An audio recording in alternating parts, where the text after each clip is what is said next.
Hello, everybody. I'm proud to welcome everyone to our first official cabinet meeting. I want to begin by updating the public on the severe weather situation.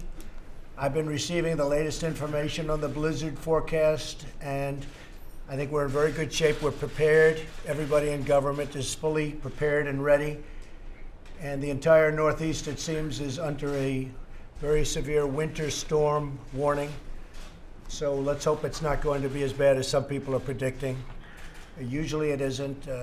Chancellor Merkel and I have just spoken, and she's going to be postponing the trip until Friday. She'll be coming on Friday. And we look forward to that. That'll be a very good visit. I've spoken with my Homeland Security advisor, who has spoken with the acting FEMA administrator, instructed him to make certain that the federal government is ready to provide assistance to the states that need federal help. FEMA and the federal government are ready to assist. They are literally waiting by the phones and ready to go. Everyone should listen to their state or local officials who will be providing regular storm updates. Take that advice very seriously. This cabinet is here to serve and protect the American people, and that's what we're doing, even more so than anybody would understand. The folks in this room have done an amazing job, whether it's security or anything else. I want to thank General Mattis. I want to thank, who's now Secretary Mattis. I want to thank General Kelly, who's now Secretary Kelly. They've done outstanding work. You see what's happening. All you have to do is just watch. Big difference. Unfortunately, not all of our cabinet members could join us. We have 4 empty seats, which is a terrible thing, because the Senate Democrats are continuing to obstruct the confirmation of our nominees for the Department of Labor, the Department of Agriculture, the Director of National Intelligence, and the United States Trade Representative, somebody I want very badly. We're in the midst of getting going, Wilbur, and they won't approve somebody who's highly qualified, and everybody understands that. The main victim of this very partisan obstruction is the American public. Yet in spite of all of this, we've assembled a great team and already made historic progress in delivering results. We're rolling back job-crushing regulations at a faster clip than ever before, by far.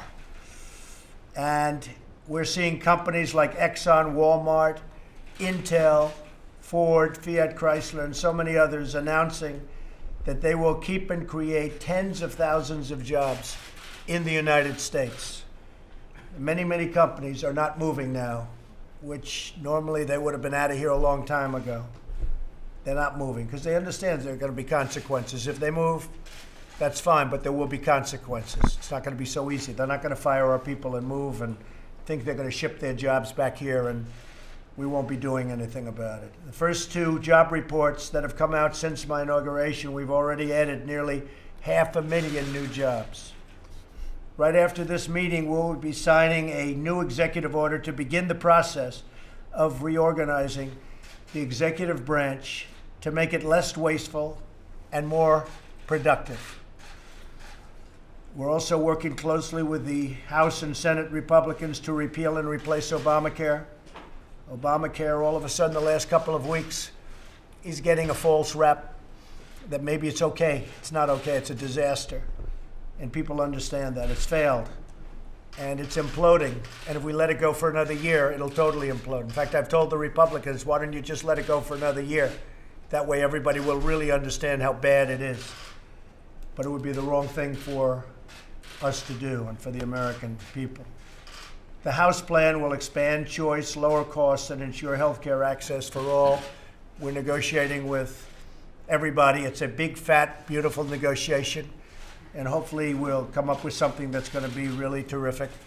I want to thank Paul Ryan and everybody, Mitch, everybody. They're all working round the clock. And I think ultimately the big beneficiary will be the American people. We'll end up with a really great health care plan. We're also going to send Congress a budget request that will include one of the largest increases to defense spending in our history. And General/Secretary Mattis is extremely upset about that. And it will be fully paid for, okay? Fully paid for. And I saved a lot of money on those jets, didn't I? Did I do a good job? More than $725 million. So he's very happy with me. In the first full month of my administration following the issuance of my executive orders, illegal immigration on our southern border fell by an unprecedented 40%. I want to congratulate General Kelly. At the same time, I have issued a presidential memorandum directing Department of State and the Department of Homeland Security to undertake immediate steps to enhance our vetting process. So we're further enhancing our vetting process. We want people in our country who love our country and have the potential to love our country and our people. That's who we want. My administration will work every day to serve and protect our great citizens, and we will not rest until the job is done. So this is our first cabinet meeting.